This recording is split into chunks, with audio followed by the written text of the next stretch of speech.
Come now, you who say today or tomorrow, let us go to such and such a city. How far did I want to go with this? I want to go to the end, okay.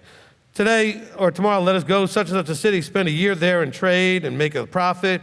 When you do not know of tomorrow, for what is your life?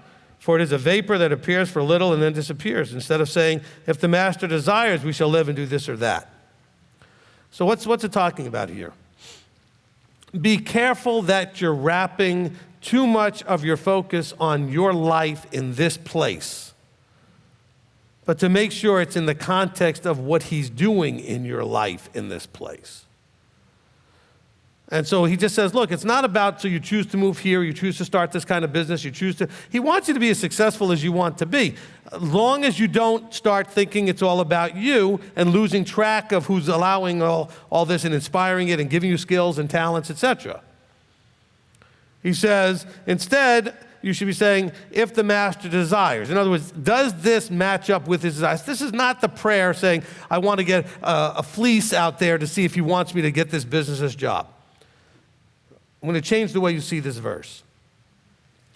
He's saying, look, instead you should be saying, is what I'm doing matching the desires of the master? You see the difference? Instead of saying, I want to ask him, to open or close the door, etc., which I'm not saying you should never do. But I don't think that's what this is about. It's about losing track of going after a bunch of things and then losing track of whether or not they are in the will of the Father. Are they in the desire? Do they match up with the plan? Or is it going to be something that takes you off the path? He says, we get all excited about I'm going to do this and that and everything else. But are you putting him first?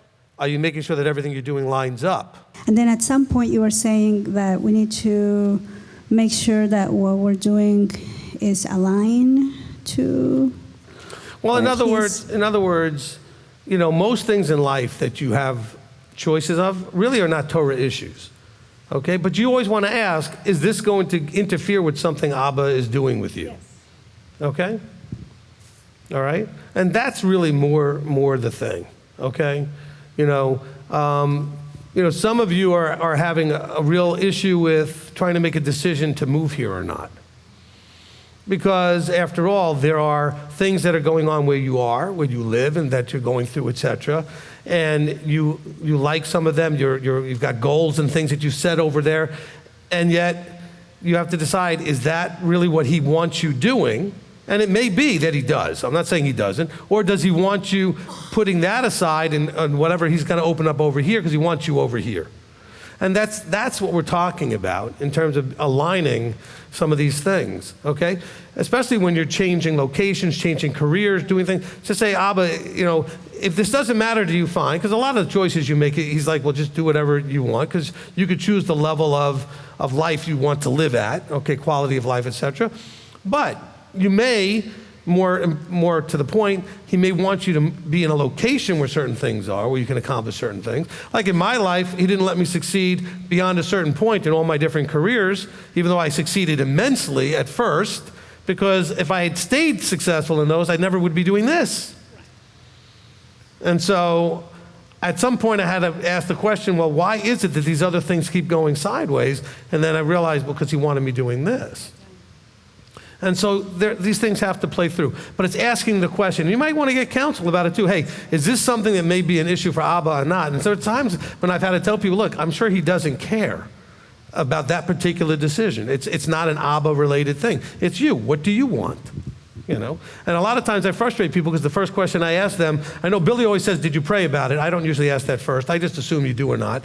But I always ask, well, what do you want? That's my first question. Well, what do you want? Well, I want what he wants. No. What do you want? Then we'll figure out if that lines up with what he wants. But I want to know, and you need to know what you want. And I keep getting people answering, whatever he wants. No, that's just the Christian way of avoiding the question.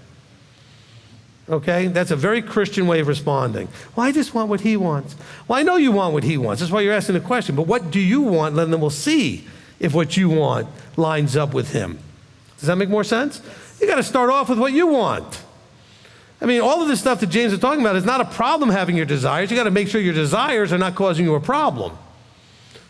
There are good desires and appropriate desires, and maybe what you want's a good thing, and maybe what you want has nothing to do with him, so it's your choice. Either way, it doesn't matter to him. Like what brand of car you buy, or what color it is, or whatever.